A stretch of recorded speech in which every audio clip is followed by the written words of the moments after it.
welcome back to my channel. This is Becky. This is probably going to be a long video because I've got a lot of channel messages and songs and stories to share. It's been a very busy day. So the first thing I'm going to start off with is talking about Archangel Sandalphon. So his colors are nature's colors, and the focus that he really wants us to really be aware of is environmental awareness, personal and global responsibility. The chakra associated with this archangel is the Earth Star chakra, and that one is situated beneath your feet. The depth varies from person to person depending on how well grounded you are in your spiritual practice. So nature has furnished us with all the colors displayed in the multitude of trees, plants, flowers, and crystals. When we use nature's colors to heal ourselves and the environment, we naturally tune in to the energy of Archangel Sandalphon because he is the guardian of the earth and responsible for the welfare of humankind. Sandalphon is in charge of earth healing and distance healing. So according to S.L. Mathers in the book Greater Keys of Solomon, Sandalphon is the left-hand feminine cherub of the ark. He is considered a very tall angel and Archangel Metatron's twin reflection of the divine. As twins, they are the Alpha and the Omega, the beginning and the end. Their presence also reminds us of the esoteric expression, as above, so below. So I find that very interesting that in this case, for those of you that are always wondering about gender, that it is a he pronoun, but if you notice it said he is the left-hand feminine cherub of the ark. So, maybe that to think about. When I went by before I get to the messages, when I went by the book box, because there's several of them in town, so this one I went to, and I found it's called The Jungle by Uptown Sinclair. It says, there is one kind of prison where the man is behind bars and everything that he desires is outside. And there's another kind where the things are behind bars and the man is outside. I thought that one sounded very interesting to me. And I've had such a great experience today, even though I had worked and everything, which, I've been boo-hooing about that. Well, now I know that that's really coming to an end pretty closely here. I've had some great interactions with people today. Like when I was setting up here, I had this wonderful woman come through with her little pug dog, and they started to walk through, and so then she stopped and she's like, so what are you doing? And so then I explained to her what I was doing and told her my YouTube, and she's like, oh, okay, I'm gonna look for you.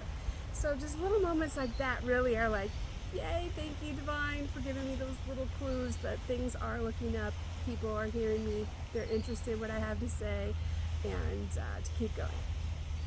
Okay, so let me talk about, I did my day 13 of the tarot journaling with my stickers. So there was today's layout, and it said for number 1, how to discover my spiritual gifts are, wait a minute, nope, that was yesterday's, never mind, just kidding. Today's says messages from my spirit guides for today are tradition, spiritual wisdom, and established institutions. So this card points to conformity, organized belief systems, and learning through structured environments or conventional mentors. The Hierophant bridges the sacred and the worldly. Next, I had why isn't, well, hello little chipmunk, you're pretty, buddy.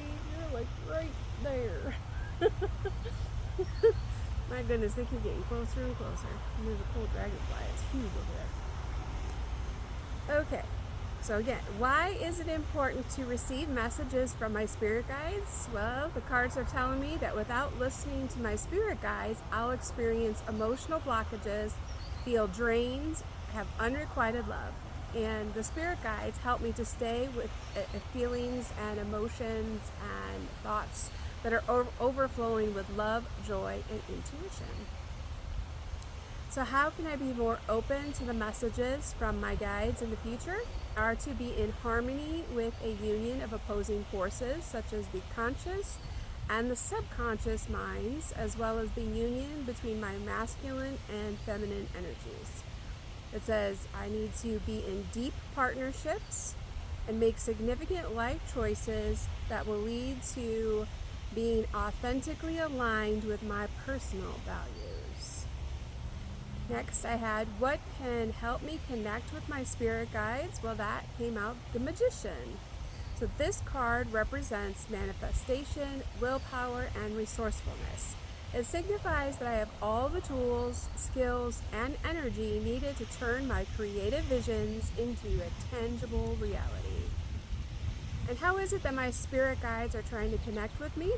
Well, it says they are telling me to remove self-doubt and have been giving me a wake-up call about struggling to let go of the past.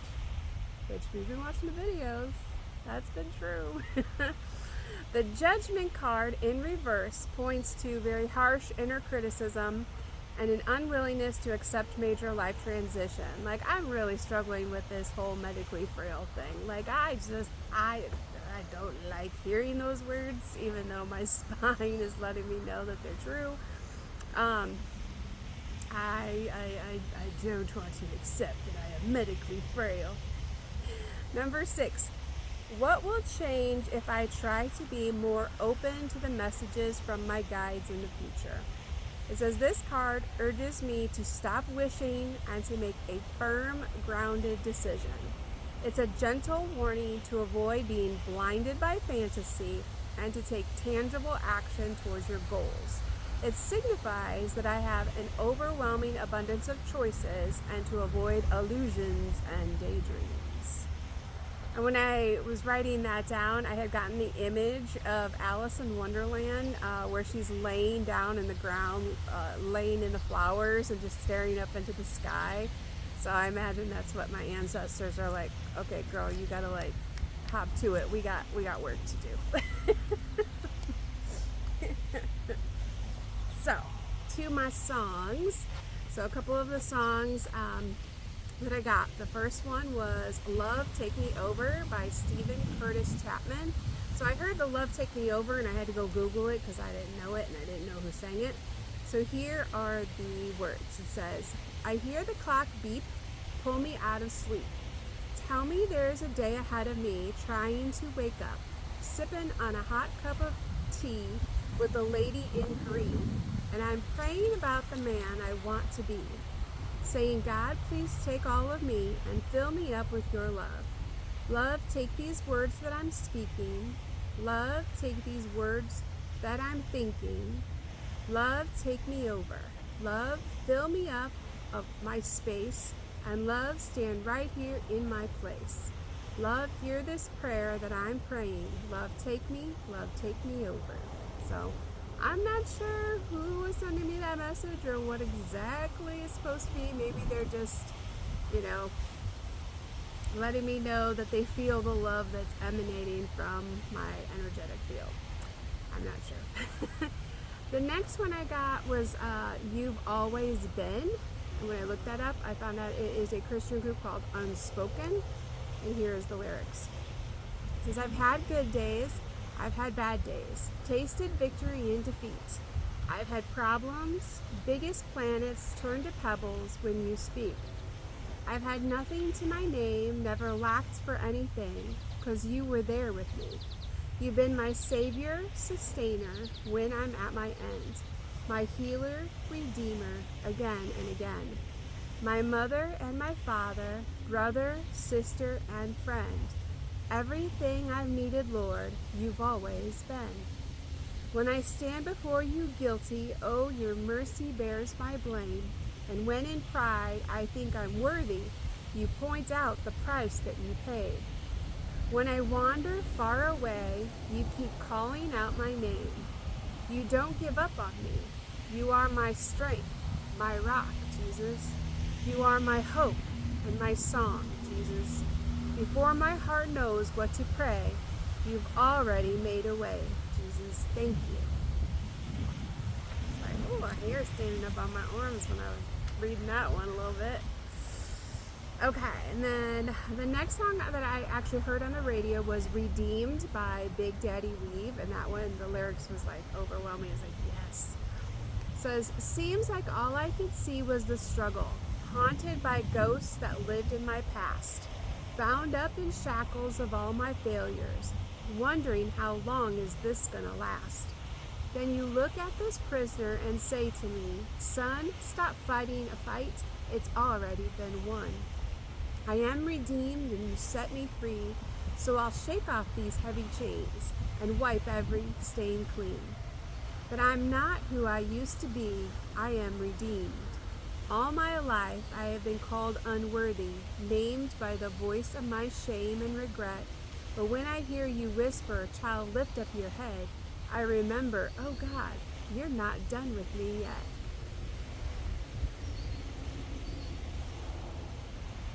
And the next, this one was interesting because it's the song Right Round by Dead or Alive. So the lyrics are, if I get to know your name, well, if I could trace your private number, baby, all I know is that to me you look like you're lots of fun. Open up your loving arms, I want some. Want some? I set my sights on you and no one else will do. And I've got to have my way now, baby. All I know is that to me, you look like you're having fun. Open up your loving arms, watch out, here I come. So I'm not sure what divine masculine this is, if this is my counterpart or just somebody who's saying, hey, it looks like you're enjoying yourself, I want to work with you. So either way, I'm open to collaborations and new connections. What's interesting about this is I did not realize that the group of Flow Rida, I think I said that right, also sings part of it, and the chorus that's in both songs is, you spin my head right round, when you go down, down. You spin my head right round, when you go down. So those lyrics, I knew it sounded familiar. Well, what was funny though is when I was at work yesterday, there was this cute couple there, and they're just adorable, because she would give him a hard time, and then he would just be, giving it right back. And I'm like, that's what I want my relationship to look like, where you can just be best friends at the core. And they had such different personalities. Like, she was full of fire, and he was full of water, and it went really well together. But they were talking about how she was turning 21, and so she decided to schedule for them to go on this like week-long vacation together, and it's her first time as a grown-up, as an official adult who got to like schedule everything. And so one of the bands that they're going to be going to is Flow Rida. So I thought, okay, synchronicity, that's cute. I think that my spirit guides wanted me to see a living example of a young couple that truly is in sync with each other, and that opposites really can work together in a very cohesive way, where it's fun, it's laid back, but yet it's tight knit, and you can tell that they're a force to be reckoned with together. And they're like, idiosyncrasies worked really well together. I mean, they were both team leads on the team and stuff, and you can see, and she was laughing, she's like, yeah, our OCD really kicks in, and we make this place shine, and it was just really cute. Okay, so now the message that I got, so this is interesting. So during this morning's meditation, I was getting visions from the movie Labyrinth, which has David Bowie as the Labyrinth King. And one scene in particular is where the main female character is standing before two doors of fate, and each door has these knockers that are talking to her, and they're really obnoxious knockers.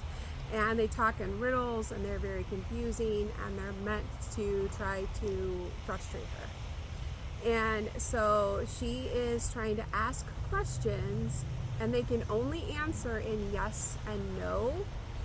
And the crazy part is one of the knockers only speaks the truth, And the other knocker only speaks lies. And you can't tell which one is telling the truth and which one is lying, which is why I said I can relate to this scene, because I feel like there's a lot of people that their energy and when they're talking to me, it's like being in front of these knockers, right?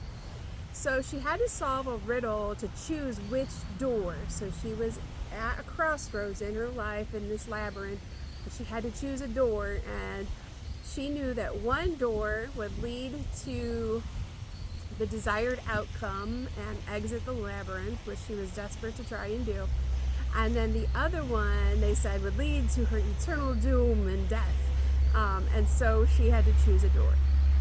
So that was one scene. I was like, okay, I get what you're telling me. And then the other scene was that Goblin King, the Labyrinth King, is at one end of a ballroom, and this ballroom is so crowded that you can't even, like, people are shoulder to shoulder, right? You really can't even move. And they all have on like really ornate masks, so you can't even really see their faces or anything, and they're all dancing.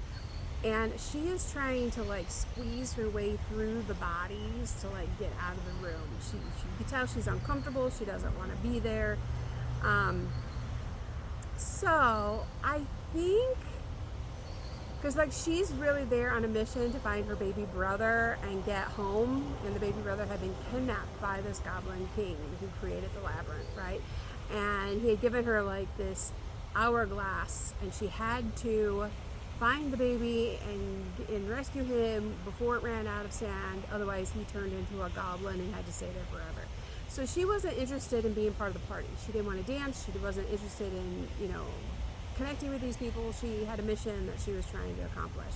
So I really think that that was how I'm viewing this situation with me on this spiritual journey that I have.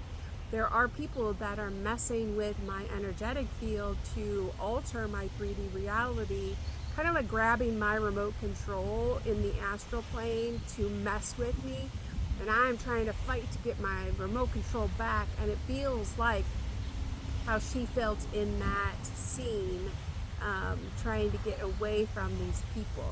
So part of me thinks that the Lord wanted me to realize that the man that originally was supposed to marry me is starting to realize that he's metaphorically the Goblin King, and that I'm the girl that's just trying to rescue my inner child.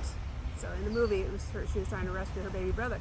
But for me, I'm trying to rescue my inner child, and he's trying to control my 3D reality so I can't be in my playful energy. And he wants me to be in the masculine energy because he wants me to be the breadwinner and wants me to do the work and wants to come in to be able to kind of control me and my mission and my business, and has been putting these roadblocks and obstacles in my 3D reality in order to force me into poverty and to force me into a position where then he could step in and take over, and that's not happening.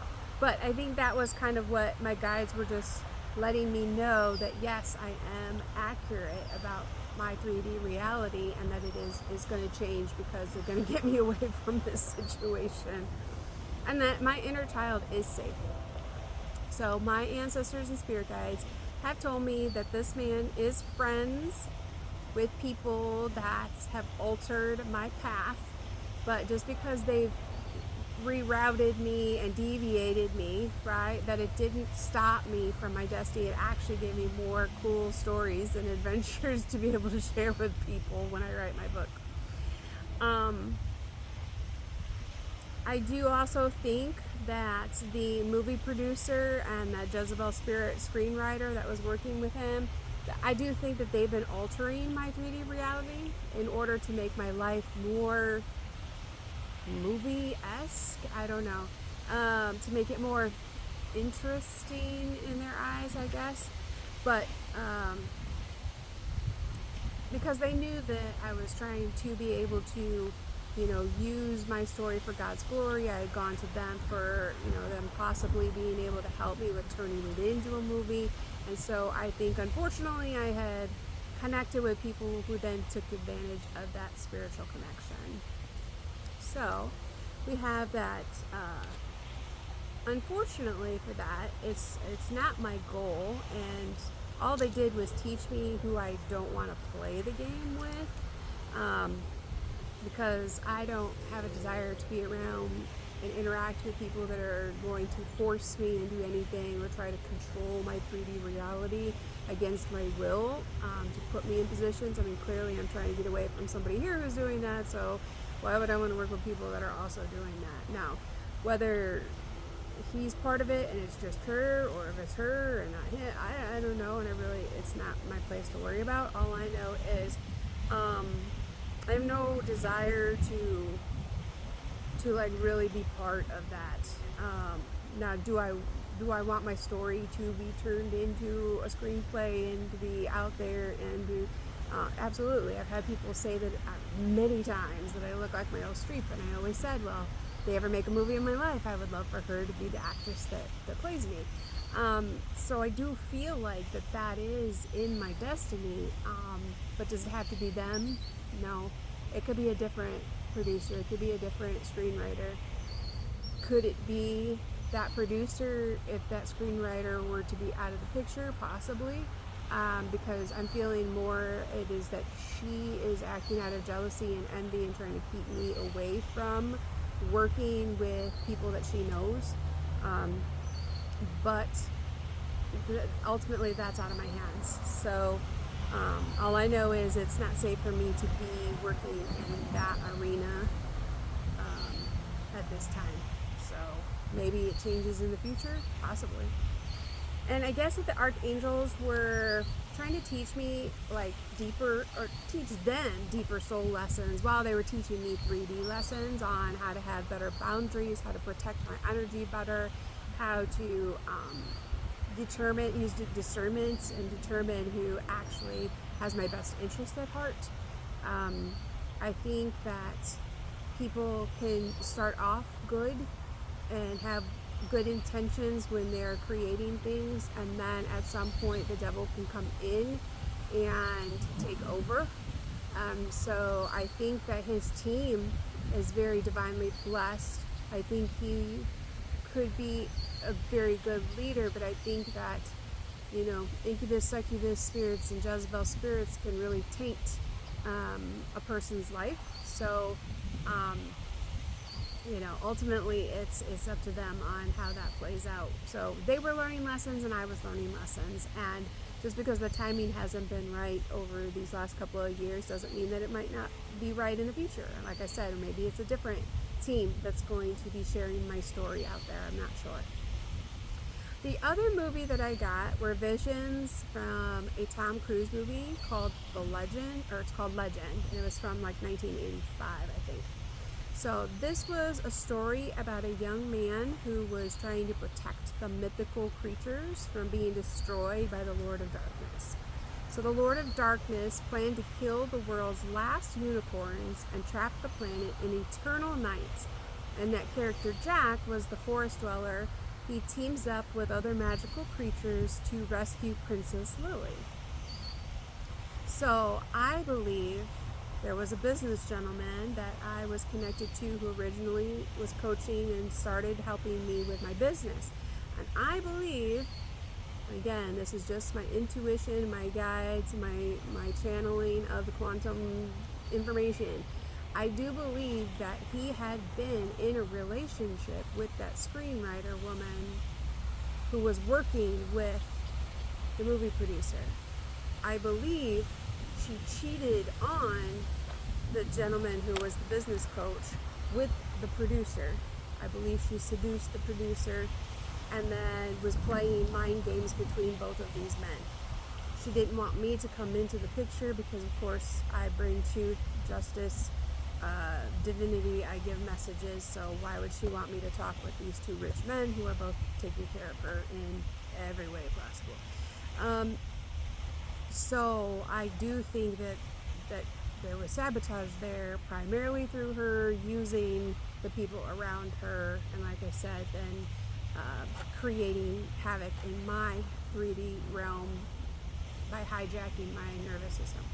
So I think, in my opinion, that the gentleman who I was working with initially, who was my coach, starting my business, I think he represents this character, Jack, who was the forest dweller who was trying to rescue Princess Lily, and I think she was supposed to be Princess Lily, so I think he was trying to rescue her. But you can't rescue somebody from their own sin. Like, they have to rescue themselves. And so the scenes from this movie that I saw in my mind's eye was the scene where there were only 2 unicorns that were left, one male and one female.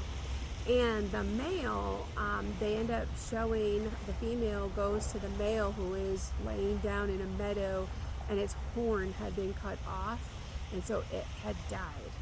Okay, so then the female unicorn was devastated. And I believe the imagery here, because yesterday I got 2 unicorns in my messaging, right? So I believe that I am the last female unicorn in this storyline, right? And that my mate had been killed, okay, spiritually, right? Not what he should be. And so I am left out in the world with no mate. So the other scene that I got from this movie is where the character Gump returns the horn to the dead unicorn, which brings the male creature back to life.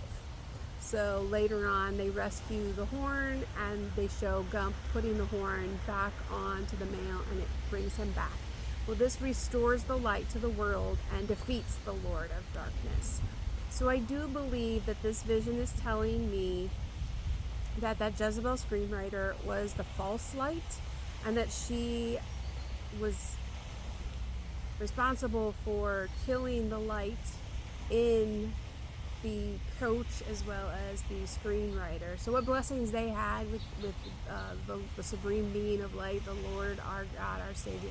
Like, she led them out of the light and astray, so then they stood outside of favor of God. And so I believe that they're working on figuring that all out for themselves. And I believe that lust and greed can inhibit the purest looking vessel, right? So I'm sure she was very church going and sweet and kind and loving, but the devil likes to use those vessels as well. So I can understand in this day and age where people are really struggling to have discernment on who is good and who is bad, as far as, in this holy war, who to follow, who to listen to, because the devil can dress up in the most beautiful of vessels. Ooh, I lost one of my cards.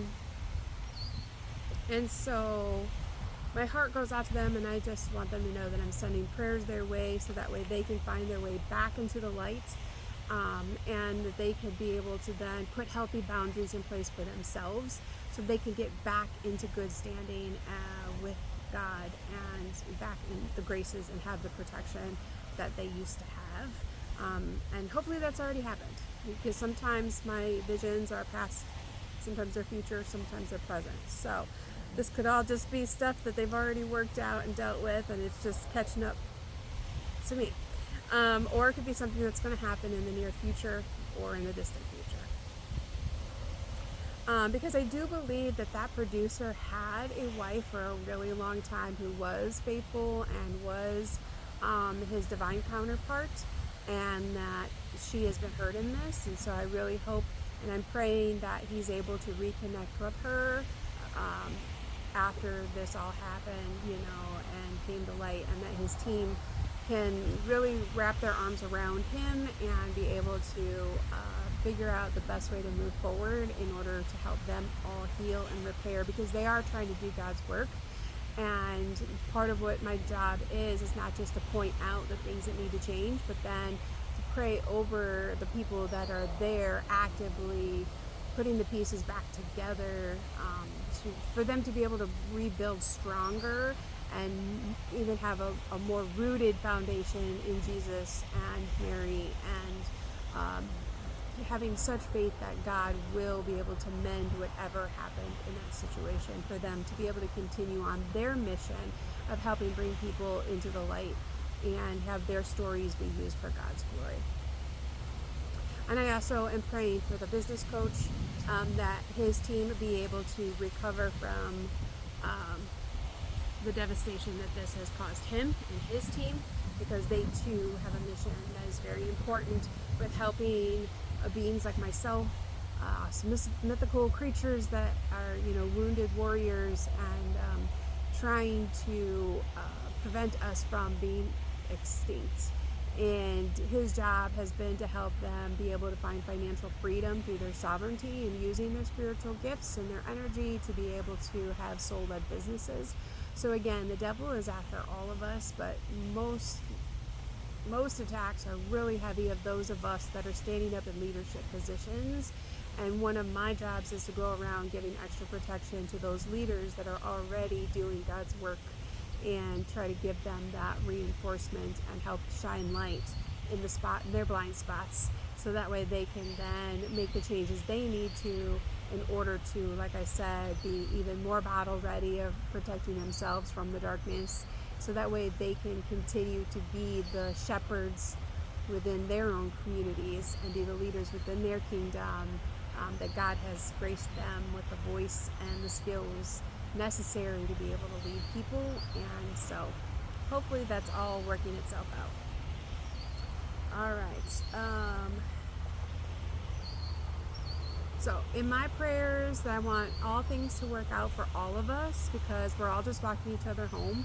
I'm not trying to point fingers, cause accusations, make waves that are gonna destroy businesses. No, I'm here to help people be able to see things that they cannot see because they're too closely ingrained in it. They're too involved. It's too right there. And I can come in with fresh perspective, new eyes, give insight, and then they can take that information and do with it what they will, because everybody has a direct connection to source, and my information is just to give them more input and data on how the pictures in their lives, their puzzle pieces, to be able to say, oh, that one quite doesn't fit quite right there, but if you want to make it work, okay, but you might find that it might be better over here, and used in a different way or something, but ultimately it's their decision on how they want that information to be used or not used. They might just be like, she's kooky and we don't know what she's talking about. And I really do hope that the screenwriter can find her way, because obviously she's lost in the darkness, and trying to find the light. And so hopefully she can be surrounded by other people that are going to help her be able to pray to God for her transgressions, and help her to see the error in her ways and get forgiveness for her sins, and that she can learn how to stand on her own 2 feet without having to use and abuse other people to get her needs met. So, all right. Then after work today, when I was leaving work, I got a message to call a gentleman that was looking for women that were willing to work at the fairgrounds, because we have a fair that's going to be here for 10 days. So what was interesting is I was really excited because of my work schedule, and with my mom passing and stuff, I would only work 4 days. So I went ahead and called on this job opportunity. And the reason why I was excited about it was because when I was in high school, my sister and I got to work, I think it was maybe 2 summers. I think there was a Tri-City, it was in Hammond. Anyway, there was this Tri-City organization that was working with the sanitation department, and what they would do is they would give underprivileged youth the ability to earn money, and so me and my sister were able to work under one of our stepdads, because he was a teacher in the Hammond school system, and so he had found out about this program, and so her and I got to go be part of it. And what it is that we were able, for the Festival of Lakes, which was held at Wolf Lake, Wolf is my native totem that my granny had given me. And I never even thought about that until I was writing this story down. But we would clean up the fairgrounds. So after the fair closed, then we would go, let's say at like, I don't know, 3 o'clock in the morning, and we would clean until like noon, and then the fair would open up, right? So we would have, when the fair was closed, we would go and like rake out the cigarette butts out of the beer garden, and we would clean up all the garbage that was left in the parking lots, and we would clean up the beachfront, because, you know, humans can be pretty gross.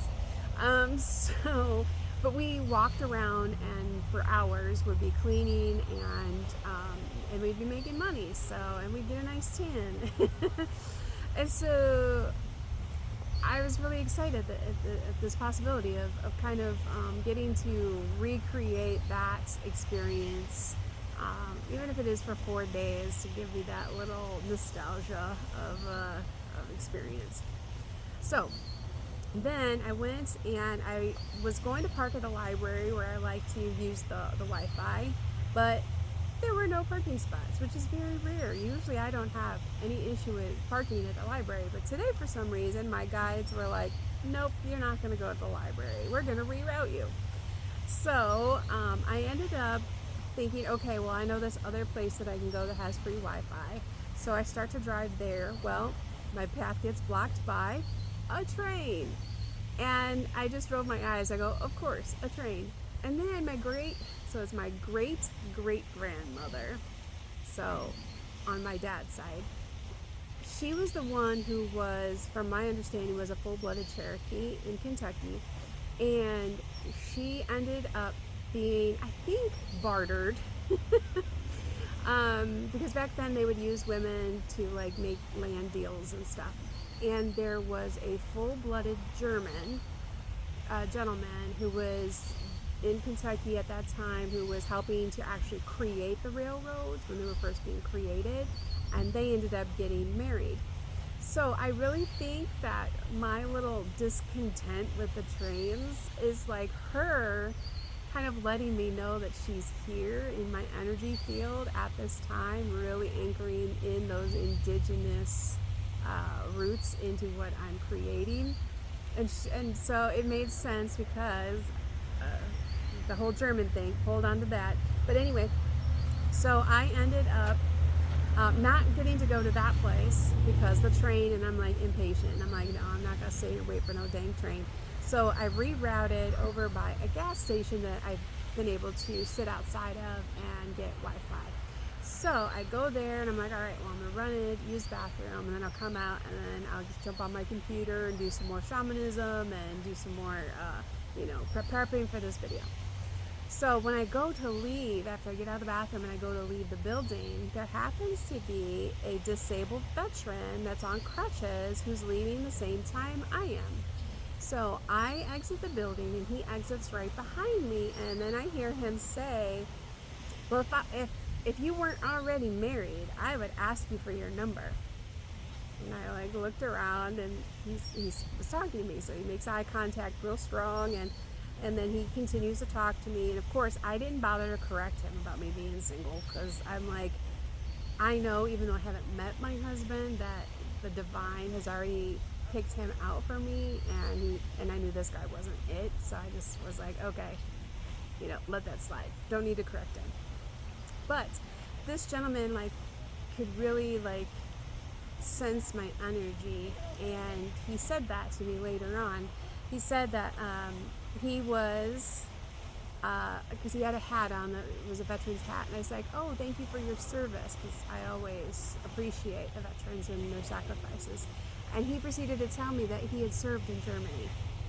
So I know that my ancestors were letting me know that she was there with me. And he proceeded to tell me about how he served in Germany before the Cold War, and how he had just left the VA hospital, where they were telling him that he was going to have a bunch of surgeries.